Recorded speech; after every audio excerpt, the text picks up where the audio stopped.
성령님 좋은 아침입니다. 이 시간 성령님을 초청합니다. 오늘도 내 안에 오셔서 하나님을 기쁘시게 드릴 것을 소원하게 해주세요. 오늘 말씀을 통해 구체적으로 무엇을 해야 할지를 깨닫게 해주세요. 깨달은 것을 삶 속에서 실천할 수 있도록 도와주세요. 아멘. 오늘 함께 나누실 하나님 말씀은 누가복음 22장 54절에서 71절까지의 말씀입니다.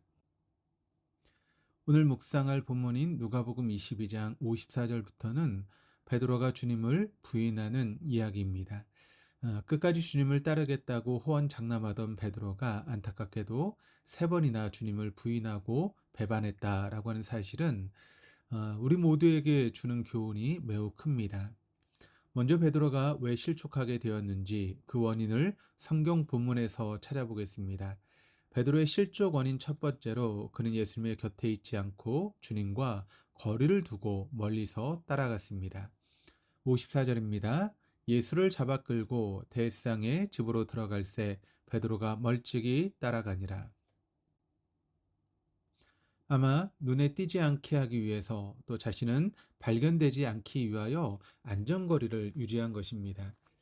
주님과의 관계를 들키지 않기 위해 스스로 정한 거리입니다.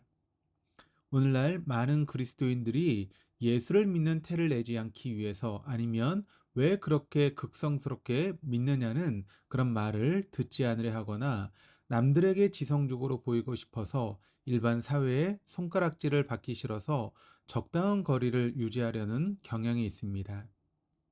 자기가 공경에 처하기 싫어서 주님과 거리를 유지한다고 할 때 만일 주님께서도 우리에게 거리를 유지하신다면 우리가 성도로서의 특권과 하나님의 은혜를 어떻게 받을 수 있겠습니까? 둘째는 베드로가 대세상의 종들과 어울린 것입니다.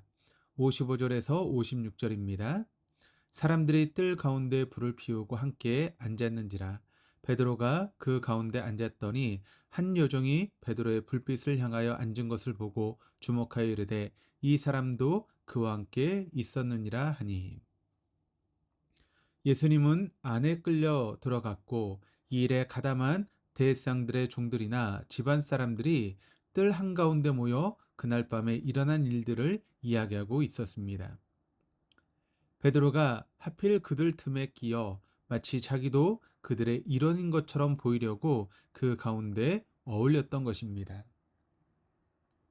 가지 말아야 할 자리, 어울리지 말아야 될 그곳에 베드로가 있었기에 그는 하찮은 여종의 눈에 띄었고 그녀가 하는 말에 주님을 부인하면서 발을 뺍니다. 57절입니다. 베드로가 부인하여 이르되 이 여자여 내가 그를 알지 못하노라 하더라. 그리고는 연이어 2번 더 계속해서 베드로는 주님을 부인합니다. 우리도 이 땅을 살아가면서 베드로처럼 주님의 존재를 부인하기도 하고 마치 나는 주님과 아무런 상관이 없는 것처럼 지낼 때가 있습니다. 그럴 때마다 하나님은 얼마나 가슴 아프시고 안타까우실까요?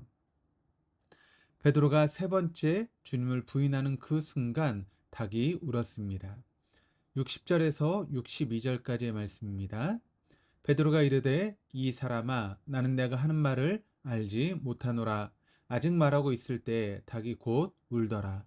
주께서 돌이켜 베드로를 보시니 베드로가 주의 말씀 곧 오늘 닭 울기 전에 내가 3번 나를 부인하리라 하심이 생각나서 밖에 나가서 심히 통곡하니라. 베드로의 회개와 돌이킴입니다. 이 장면은 베드로의 인생의 가장 결정적인 순간이 되었습니다. 이 장면에는 베드로를 향한 하나님의 지혜와 또 하나님의 능력과 하나님의 사랑과 은혜가 담겨져 있기 때문입니다.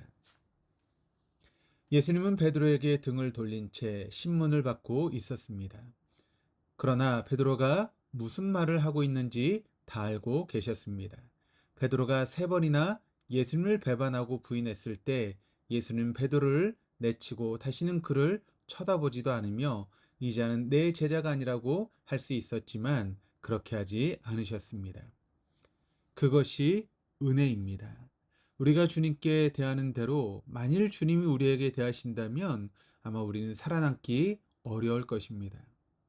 배반하는 베드로를 예수님은 부끄럽게 하거나 창피를 주지 않으시려고 베드로야 내가 어찌 그럴 수 있느냐라고 하는 말로 꾸짖지 않으시고 소리내어 그를 부르지 않고 단지 그에게 눈길만을 주셨습니다. 이 눈길에는 오직 베드로만이 알 수 있고 깨달을 수 있는 많은 것들이 담겨져 있습니다. 베드로가 자신의 잘못을 회개하고 돌이키는 이 사건이 진행되는 과정을 성경에서 세 단계로 찾아볼 수 있는데, 첫째는 닭이 울었고, 두 번째는 주님과의 눈길을 마주하게 되었고, 세 번째는 말씀이 생각났기 때문입니다. 그래서 그는 밖으로 나가 심히 통곡하였습니다. 우리 인생에도 하나님께서 주시는 경고의 닭 울음소리가 있습니다. 그것이 설교로 올 때가 있고 비즈니스 현장에서 들려오는 이상 신호일 수도 있고 건강 이상의 신호일 수도 있습니다. 혹은 인간관계에서 오는 신호일 수도 있고 내면의 아픔과 자책감에서 비롯된 신호일 수 있습니다. 바로 그런 신호들이 닭 울음소리처럼 귀에 들려올 때에 하나님의 말씀을 생각해야 하고 나를 향해 연민과 사랑의 주 예수님의 눈길을 바라볼 수 있어야 하겠습니다. 그리고 주님 앞에 돌아와 새 출발을 해야 할 것입니다. 베드로가 위대한 것은 갈릴리 어부 출신으로 주님을 따르는 제자가 되어 실패하고 넘어졌을지라도 순진하게 다시 회개하고 돌이켜 새로운 삶, 새로운 출발을 했기 때문입니다.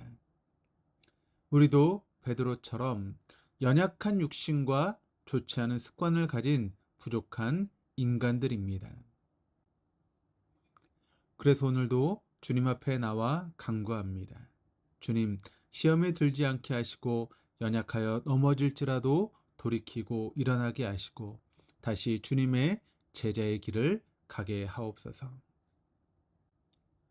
또한 우리 자신이 베드로처럼 실족하여 넘어진 사람이 있다면 그가 다시 일어나 일할 수 있도록 주님 앞에 나와 새 출발을 할 수 있도록 용기를 주고 격려하고 새 힘을 준 일에 쓰임받는 우리 모두가 되어야 할 것입니다.